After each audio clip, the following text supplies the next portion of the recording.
I have looked at Linux Deepin a couple of times before and come to the conclusion that it contains no spyware. However, that information is only valid for versions 15.3 and 15.4. The latest version, 15.5, is spyware. And the problem lies with this application right here, Deepin Store, regardless of whether you open it or not. It communicates with a Chinese tracker called CNZZ, which is a very popular tracker in China. Okay, we're looking at some of the information I have here. At about 4:31 I booted up the operating system and just went on the internet. Didn't do anything much, just wanted to make sure everything was running okay, so we have connection with bbc.co.uk. And I left the operating system idling at this point. We have communication a couple of minutes later to deepin.pool.ntp.org. Now that's fine, that's just the network time protocol. So it's just to make sure the computer clock is accurate. 19 minutes later the App Store fires up, presumably for doing some updates, and it communicates with deepin.org. No problem with that, Deepin hosts all the repositories. Perhaps some oddities in the way that they store these, in that they also provide their own kernel, but okay. Assuming they haven't actually tampered with any of the open source applications, we'll accept that. Next communication is with CNZZ, and you can see that is blocked by NoTrack. So that is a network-wide anti-tracking solution I have running on my network.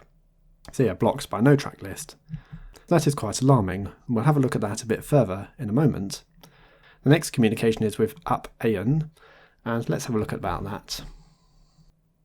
Okay, I believe that's a content delivery network, even if Google refuses to do a translation this time around. How typical.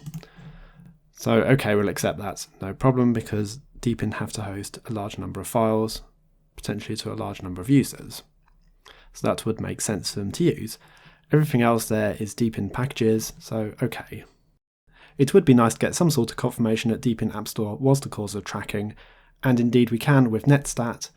We have the connection to NoTrack there, my local network 192.168.62.2 from process ID 2269 Deepin App Store.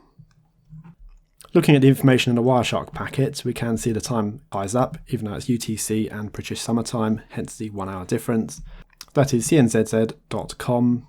Standard query response. Yeah, that is NoTrack defending me from connecting to a tracker. And what is actually there? Well, how lazy of them not to use HTTPS, so we can at least see the conversation. So following TCP stream, we have a request to a particular PHP page with an ID and web, so both tracking numbers. Let's take a look at what is there. Well, this yields one messy JavaScript, which I'll throw into JS Beautifier to be able to read it. So there's just over 500 lines in this script, and it drags in more scripts as well by the look of it. Well, I don't think I'm going to be able to read all this in this one video. In fact, I'll be pushed to translate this anyway, but I'm just at least trying to get some idea of it anyway, just to see what there is. I mean, do we have things here that look like statistics, tracking, which I would expect, screen height, screen width, so it's trying to get more of an idea about the system. And that was a get to this page, it was not a post, so it is the fact that we're just retrieving this script rather than sending further data out, although there is tracking numbers within the parameters that are passed to the page, or the arguments that are passed to the page. So that concludes the discussion of what are the tracking components of Deepin. I noticed that Deepin App Store would automatically connect to CNZZ roughly 20 minutes after boot up. Manually opening the Deepin App Store did not yield the same connection. It appears to be an automated tracking response based upon system boot up, or the first time run of Deepin App Store. And now I'll give you some information I found out before about where Deepin's funding comes from. In 2011, Wenhu and Liu founded Wuhan Deepin Technology, recognising that a formal development environment would encourage better development for the product. Funding was provided by other ventures owned by Wenhu and Liu, likely a primary from his share stake in NS Focus, which is a cybersecurity solutions company in China. In 2014, the company actually started making a lot of money. They were won the contract to provide software on all Chinese government computers, which works out to approximately 10% of the computers in China. We don't exactly know what distribution the Chinese government are given from Deepin, but it could well be similar to what you are seeing here.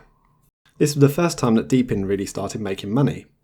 In 2015, Deepin started producing software for ATM machines. So it was the first time that Chinese software was used on ATMs. And in 2015, they obtained some funding from Keyhole 360, the company that make antivirus for Android, where they gained approximately $8 million.